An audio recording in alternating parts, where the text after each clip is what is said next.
Leero mu byafaayo mu Masunsule.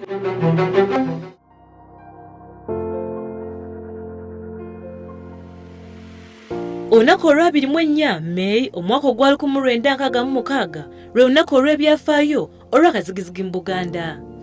Luno lwe lunaku olujjukirwa nga yali Prime Minister wa Uganda Dr. Apollo Milton Obote lwe yasindika amagye mu lubiri lwa Sir Edward Muteesa e Mengo ne gamukuba.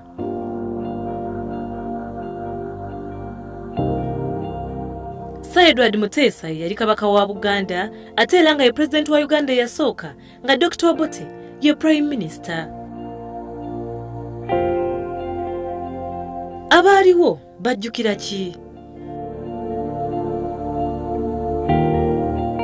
Waliwo abaaliwo era abakyaliwo.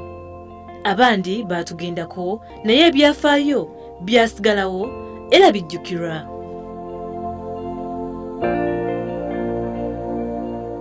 Naye tuba tuli awo nga balangiridde ettunutunu ly'ababaka abirimu omu aba Buganda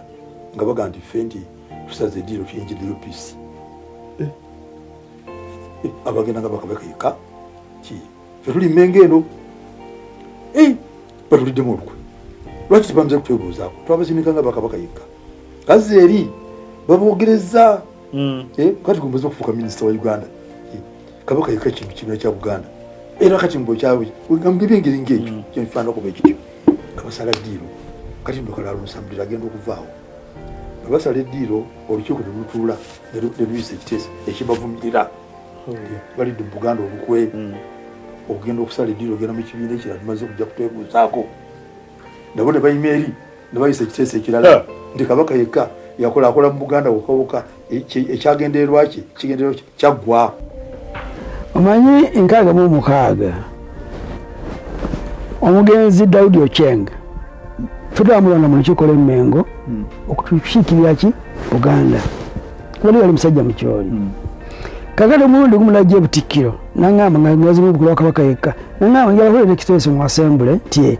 abasajja bano Amini ne Obote wali ebintu bya zaabu gold zaabu bye bajja ku basajja bano abakongo naye balabika balina esente zebabuzaabuza ebifaana bwe bityo nemugamba nti ozengalo muganda naye olina obujulizi okumala nebambulina n'agenda bwe bagenda mu Parliament bagira mu National Assembly olwo bwe yagenda mu Assembly neesa ekiteeso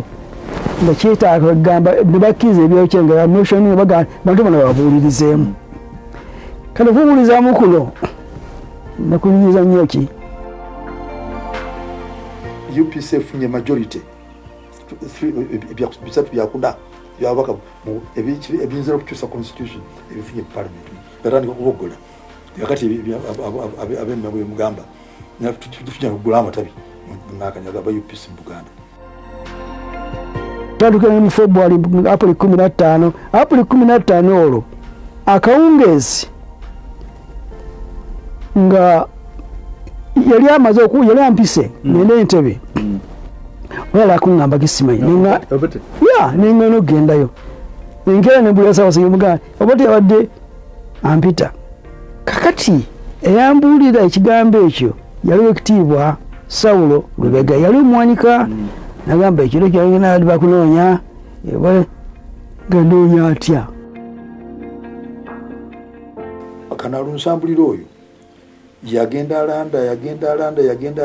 okutuukira dda mu mukaaga kubanga endubye evaawo kati olwo omukago gufudde UPC ezega nja kuteekawo amatabi gaayo mu Buganda bataddewo amatabi ne kabaka yekalo alwanagana nabo babaka bafalu mu Buganda eri bakutusemba ekitundu Sempa yasigadde n'abalala basigadde ero mu kabaka yekka nga oluvannyuma ne mu gavumenti baavaamu kumayaga nti abantu bano batanze okunyingirira okunzijako kuki ku bikulu naye nze ndi Mmengo okwava agenze mu North abudde mu February ajjeko bwa president abajjewo bombi ne vice president naffe atukoze bwatyo agenze bwatyo kakati anutandika naffe okwogera ebisongovu mu byobufuzi nga si bumanze okulaga buzi Obote dda ku constitution omenye constitution dda ku lutindo n'agaana